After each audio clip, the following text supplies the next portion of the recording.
très belle chanson de Raymond Lévesque, Quand les hommes vivront d'amour. C'est un des plus beaux textes qu'il y a eu jamais écrit en langue française. Parce qu'il traduit justement le rêve inscrit au cœur de tout être humain de vivre un jour dans un monde sans violence et où régnerait la justice sociale. C'est une utopie, bien sûr, avec ce qui se passe cet été en Bosnie, en Somalie, au Cambodge. On en est loin. N'empêche qu'il y a des êtres qui engagent la totalité de leur vie. Non pas parce qu'ils pensent que ça va un jour arriver, ils ne sont pas naïfs à ce point. Parce que pour eux, l'important, c'est de marcher dans cette direction. Et certains hommes, certaines femmes en deviennent comme des symboles. C'est à l'époque de Maurice Lenoblet-Duplessis, justement, qu'on a entendu chez nous pour la première fois le plus inconditionnel, le plus intraitable et le plus vrai aussi de ceux-là chez nous, Michel Chartrand. Quand cet homme a pris sa retraite de la CSN il y a un peu plus de 10 ans, personne ne s'imaginait voir ce diable d'homme partir dans une petite retraite tranquille. Il n'en fut rien, en effet. Il a consacré ses énergies à la construction d'un mouvement sans but lucratif pour venir en aide aux accidentés de travail. Il y a consacré jusqu'à son âme, puisqu'il n'a pas hésité à hypothéquer sa maison pour assurer le démarrage du mouvement. Parce que pour des gens comme Chartrand, là où il n'y a pas pleine justice, c'est qu'il reste encore de l'injustice. J'ai passé une expertise. Je ne peux pas plier mes deux genoux par en arrière, mes jambes par en arrière, je ne suis pas capable. Je peux plier un peu, je peux plier. Il me fait coucher sa table. Il pogne les jambes, il me dit comment me plier ça? En venant sous moi. J'ai dit, lâche-moi. Je criais, il était avec moi. Je criais, lâchez-moi, lâchez-moi. Arrêtez, je suis capable. Mais je me suis abroyé, je criais, il continuait à donner une colle d'un coup. Quand il a fait un rapport comme quoi j'ai empêché de faire une expertise. Ça, j'ai dit au téléphone, j'ai dit justement à mon agent, j'ai dit ce que c'est mon père, là, c'est sur le bord du suicide. Si mon père m'a emmené mes enfants dans ton bureau, j'ai dit, m'aller camper dans le bureau, tes enfants, souvent quand ils voient qu'ils ont faim, là, tu trouverais pas ça drôle, ils disent, on va te faire sortir avec la police. J'ai dit, ça me dérange pas, je vais retourner aussitôt, je vais sortir de la prison. C'est ça la situation dans la province de Québec. On se conduit encore comme des paysans rendus dans le monde industriel. On est d'accord pour laisser la peau du voisin, puis souvent la sienne, je veux dire, dans les mains de l'employeur. S'il fallait que les juges de la Commission des relations de travail soient payés par les syndicats, par les travailleurs, qu'est-ce qu'on entendrait dire, hein? Tu verras les manchettes, toutes les manchettes des journaux, les ouvriers sont venus pour, ils veulent avoir des tribunaux eux autres. Les patrons, ils ont leurs tribunaux, ben Christ, sont pas encore contents de ça. Des milliers de Québécois reconnaissent l'ex-syndicaliste et son discours percutant. Mais peu de gens ont eu la chance de découvrir l'homme du fond du cœur et toute la sensibilité qui le différencie des autres leaders. Le Québec, dans son entité, reconnaît cependant l'homme de parole emporté depuis près de 50 ans par la défense des droits des travailleurs et travailleuses, une cause qu'il nourrit toujours à l'âge de 75 ans. Il y a un gars qui est arrivé à Joliette, là, et puis il y a une maison de 80 000 $, puis il est blessé, puis il n'est pas compensé encore, alors le bien-être social, là, le bonheur social, ils ont dit, il faut que tu vendes ta maison, tu as une trop grosse maison, mais c'est lui qui l'a bâti, sa maison. Comment il vendra sa maison, tu vas aller rester? Quel prix qu'il va la vendre? Ça, on envoie des cas comme ça toutes les semaines. Des suicidés, à un moment donné, on en a eu 6 en un mois. Hein. Le dernier, c'était un gars chez General Motors, il a tué son fils de 3 ans, puis il s'est tué à bord de ça. Le pire du garçon qui logeait en haut de chez nous, il s'est tué aussi, puis dans le même temps à bord de ça. En 1982, en prenant sa retraite, Michel Chartrand a décidé de s'impliquer bénévolement dans la défense des droits des travailleurs accidentés, victimes selon lui des injustices du système depuis des décennies. Il créa, avec l'aide de quelques mordus de la cause et de quelques contributions syndicales, religieuses et privées, la FATA, la Fondation pour aider les travailleuses et les travailleurs accidentés. C'était un rêve. C'était un rêve qui était un défi extraordinaire. Et ce que Chartrand voulait, lui, c'est une expertise médicale qui pouvait contrer l'armée d'experts à gages engagés par les employeurs et la CSST pour pouvoir aller à l'encontre de cette attitude-là. Ils ne sont pas très nombreux, les médecins comme lui. J'en connais pas d'autres. J'en connais pas d'autres. Il n'y en a pas d'autres. Ça fait 10 ans dans la province de Québec qu'on cherche des médecins pour l'aider. Ce qu'on a eu, c'est des médecins qui sont qualifiés, qui ont passé leurs examens, mais qui attendent pour faire leur internat. Le docteur Roquebanville, omnipraticien originaire de cette île, est issu du milieu des ouvriers. Il estime avoir une obligation sentimentale envers ce milieu parce qu'il lui a permis de devenir médecin, et c'est pourquoi il s'est engagé dans la création de la FATA. Dr Banville effectue quelques 300 expertises médico-légales à chaque année pour 70 000 $. La même charge de travail dans un cabinet privé pourrait lui rapporter 4 fois plus. Mon coffre-fort ne suivra pas mon corbillard, et je me dis, qu'est-ce que ça me servirait d'avoir 2 Cadillacs, d'avoir 14 lits avec 13 maîtresses, tu peux pas coucher avec tout ça en même temps, tu peux pas te promener dans 14 Cadillacs en même temps pour plus que coucher avec 12 maîtresses, donc je me contente d'une vie très simple et je suis très heureux. Et je suis très heureux parce que ce travail-là me retourne dans mes livres constamment pour aller et voir des situations très humaines. Et c'est un travail qui me plaît, ça remplit parfaitement l'objectif de ce que je voulais faire comme médecin. De l'autre côté, une cave à lèvres. Puis t'as des nausées. Jeune soudeur, Jacques Blanchette s'est blessé au cou et à la tête en forçant au travail il y a 3 ans. Les médecins évaluateurs de la CSST estimaient que ces blessures n'étaient que psychosomatiques. Avec l'aide des conseillers de la FATA, Jacques Blanchette a pu faire reconnaître ses lésions labyrinthiques et cervicales. Sans la FATA, l'ex-soudeur serait ruiné dans la rue. Qu'est-ce qui est arrivé? Ben là, moi, j'avais plus rien. Puis t'es revenu au culte. Là, on n'avait plus rien pour manger. Je les ai appelés. J'ai dit, arrange-moi de quoi, fais-moi un crédit, n'importe quoi. Il voulait rien savoir. Là, il y a un docteur m'a prescrit de la physio. Là, j'ai dit, paye-moi ma physio. J'ai pas les moyens de me payer la physio. J'ai même pas les moyens de faire les voyagements. Ils n'ont pas rien payé. Ils sont payés la physio pour aller faire, pour te replacer. Ils disent, on va te payer le reste. Fait que là, j'ai dit, ça me dérange pas. Moi, j'ai dit, si vous ne me payez pas physio, je vais être plus longtemps encore arrêté, puis je vais être plus longtemps sur la CSST. Je suis rentré dans les dossiers, j'ai étudié les dossiers, et aux quantités de... Là, je retiens le mot, je devrais le lâcher. Aux quantités de sottises et de prétendus prétextes scientifiques qu'on mettait dans ces expertises-là pour pouvoir couler et arrêter les indemnisations des travailleurs, je suis devenu téméraire. Je suis devenu téméraire. Et après 10 ans, je n'ai aucune espèce de crainte à affronter ces médecins qui sont au nombre de 300 à 400 dans la province de Québec et qui, au fond, ne font que livrer la marchandise aux employeurs et à la CSST pour ne pas indemniser les travailleurs.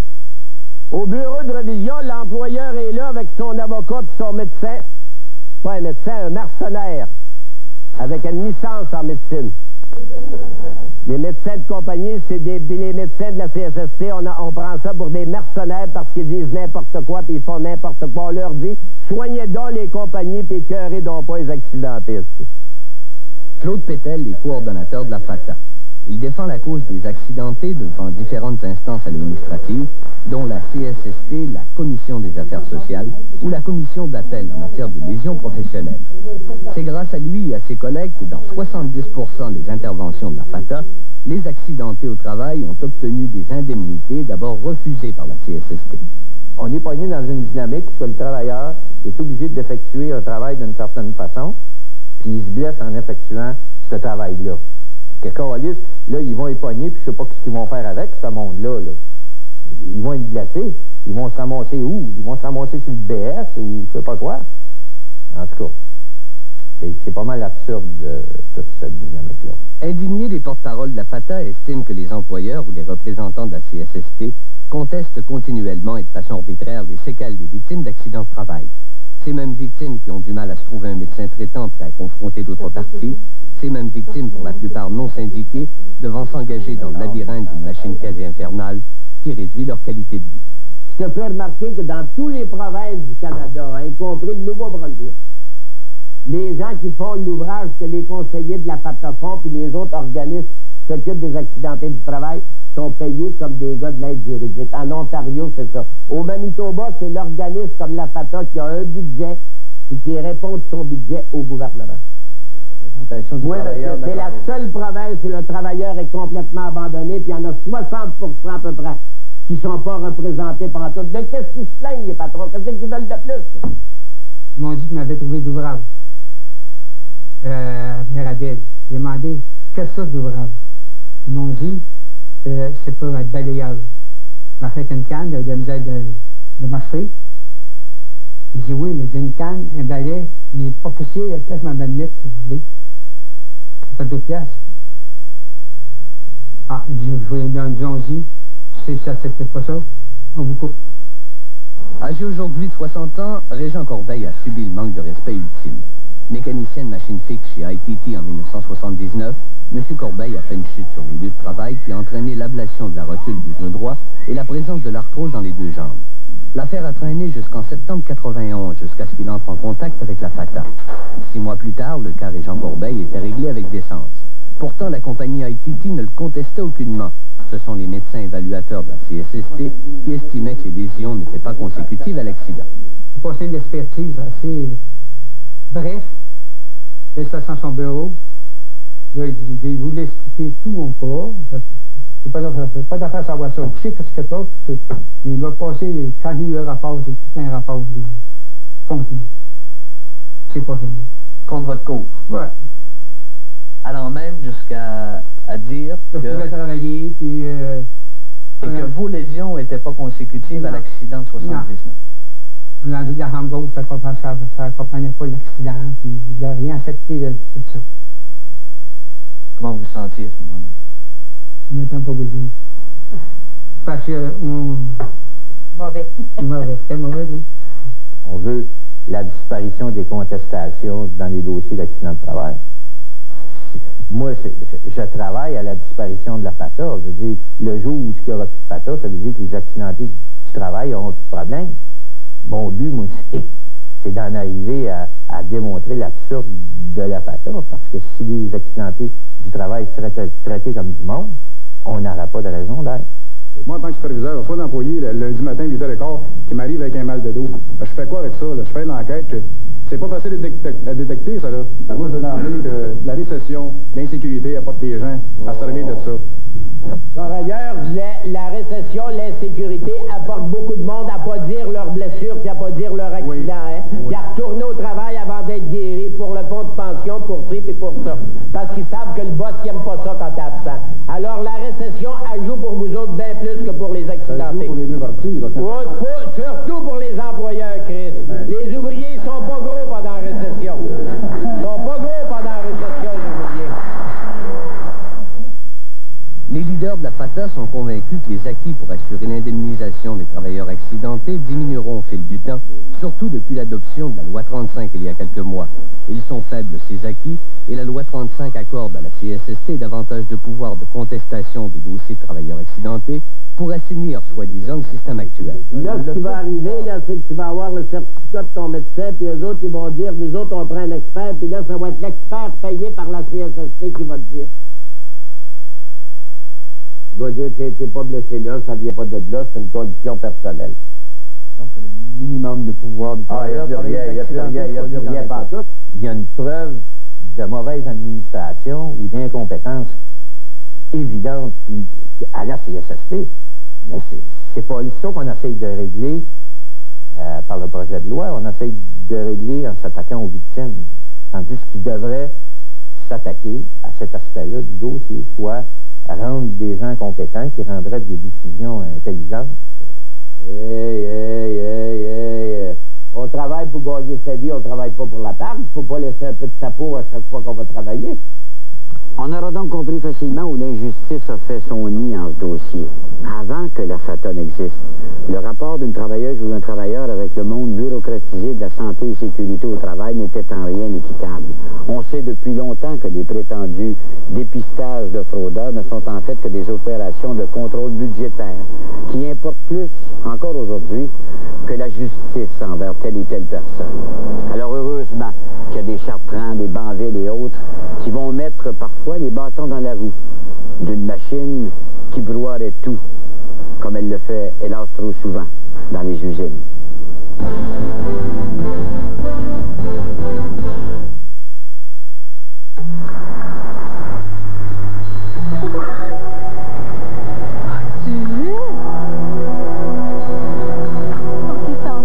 On peut pas manquer ça, hein?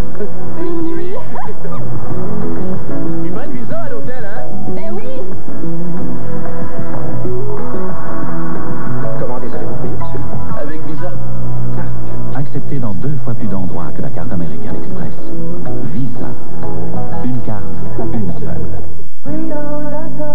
Si vous portez une prothèse dentaire, une gomme vous donne toute liberté. Freedom. Freedom ne colle pas à la plupart des prothèses dentaires. Ainsi, vous avez le champ libre pour mâcher et apprécier tout son bon goût. Ordinaire ou sans sucre, Freedom est vraiment unique. Freedom, la gomme, mon goût de liberté. Ne colle pas pour y goûter. Freedom, c'est mon choix pour vivre pleinement. Freedom, la gomme au super goût qui ne colle pas. Oui, le Punch McCain. Le Punch congelé McCain. Son bon goût vous frappe à tout coup. Le Punch congelé McCain, un goût qui s'attrape. À l'orange, aux fruits des champs et aux fruits. Le Punch McCain est fait avec du jus de fruits. Ceux qui ont fait le choix des champions, comme Roberto Alomar. Le Punch McCain. C'est le goût gagnant. Coup de théâtre.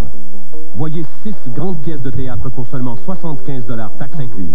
Abonnez-vous à la série Le Théâtre de la Découverte à la salle Maurice-O'Grady. Voyez Les Beaux Dimanches de Marcel Dubé avec Gilbert Sicotte, Marie Tifo et Anne Dorval. Un tramway nommé Désir, le grand classique de Tennessee Williams. La tragédie comique, prix du meilleur spectacle étranger. Terre promise, un succès mondial. Carbone 14 et son café des aveugles. Houdini, la vie du plus grand magicien du monde. Abonnez-vous au Théâtre de la Découverte. 6 grandes pièces de théâtre pour seulement 75 $, taxes incluses. Composez le 820-1000 et profitez des nombreux privilèges réservés aux membres. Présenté par l'assurance vie Desjardins. Attention, il se révolte! Nous voulons une totale et complète amnistie. Je veux pas mourir. Je veux pas mourir. Rendez-vous! De lundi 20h au réseau TVA.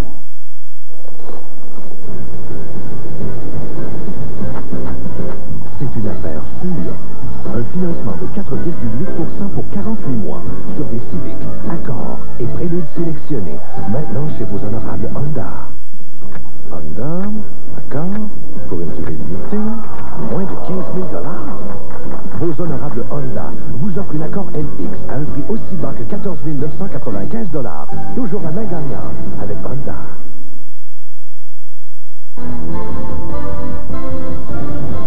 Au revoir, merci d'avoir été avec nous. La semaine prochaine, un reportage sur les curés d'aujourd'hui, le métier de camionneur routier et de vétérinaire dans un zoo. Passez de bonnes semaines. Portez-vous bien.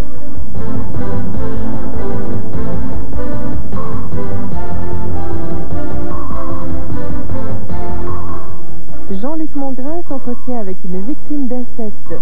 L'heure juste, demain, 19h30.